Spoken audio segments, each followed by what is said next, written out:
It's time for School Spotlight on Global Take, presented by SchoolRubric.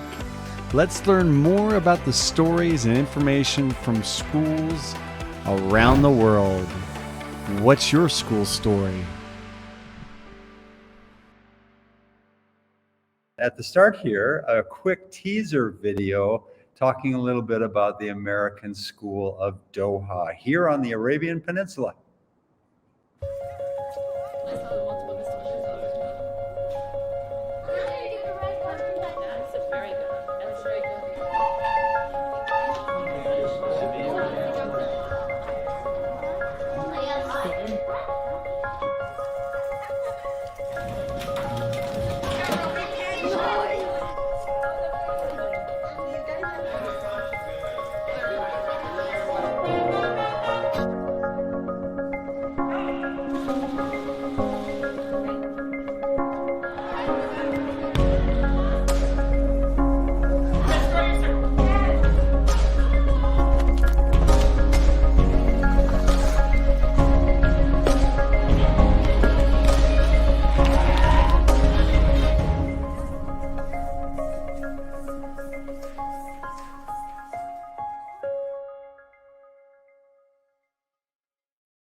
That quick video. We're so proud of all of the offerings that we have and the intentionality of our school mission, speaking to inspiring and empowering students to maximize their intellectual and their personal development. A little bit about our wonderful school, American School of Doha. We've been founded in 1988. We're in a single villa at that time. We're on a broad, expansive campus now, and we've grown to nearly 2,300 students from nearly 90 different countries. Our faculty, leadership, teaching, and support staff number almost 250 strong. We have another 130 support staff, and those of us who work at the school represent almost 30 countries from the ranks of employee. We are unique, I think, to some of the larger international schools that might either go AP or IB with our upper level rigorous, high rigor programs at high school level, and we have both. And it is a wonder to see students choose. And I would say 90+% of our high school students eligible to participate in either the AP or the IB programs do so. All of this work for us, all of our school blending of sport and competition and fun and play with academics comes from a set of core values that you see at the bottom of that slide: honesty, respect, compassion, responsibility. It's all there at the American School of Doha. Next, I can show that as the video coursed through many of our classrooms, we have kindergarten teachers like Isabel in the upper left-hand corner, or Mark in high school social studies.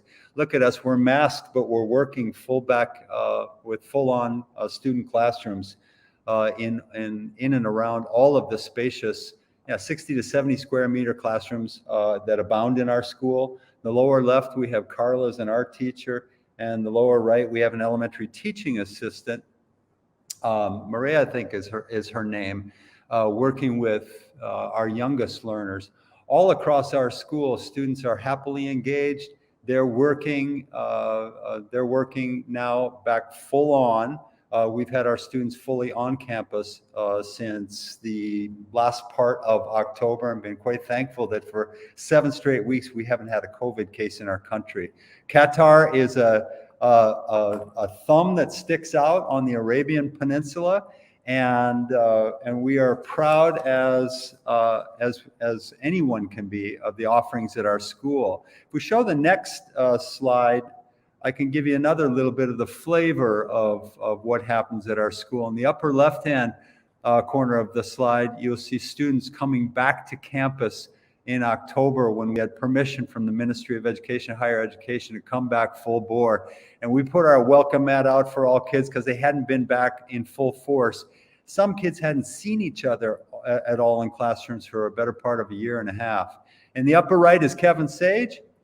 He's the longest serving teacher in our school. He is a high school science guy, and he's also our varsity boys volleyball coach who's taking the kids into a championship game this weekend.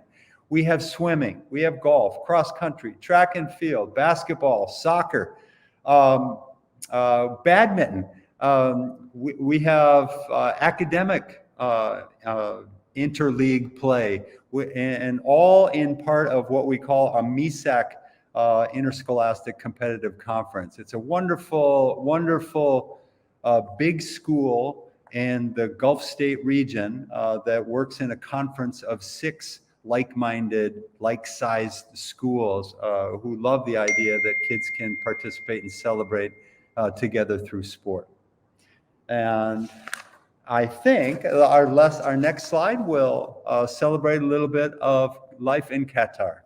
Qatar, if you don't know, next year we will have the world shining a big, bright spotlight on our country. It's starting with some FIFA Arab Cup games here this November and December, but next year, starting November 18th and rolling through into the December break, will be the FIFA World Cup. The first time ever that football will be played in 8 different stadiums, all in one community. A city of 2 million, Doha. We expect 1 million guests to come into our region next year and celebrate the World Championship of Soccer. Qatar is beautiful. It's lovely. We hope to have some of you visit. There are cultural elements in the Arab culture that have dominated for centuries, and they're set against the fact that we live in an emerging country that really got its independence in 1971, and in the last 15 years has erupted on the world stage to show a skyline lit up like the picture shows there, and portending a wonderful life here in the Middle East region. Thank you so much for allowing us to show our school spotlight. Thank you for traveling across the globe with us to learn more about international schools. To hear more from international educators and learn more about these fantastic institutions, tune in to our live Global Take episodes as we highlight international schools in our School Spotlight section presented by SchoolRubric.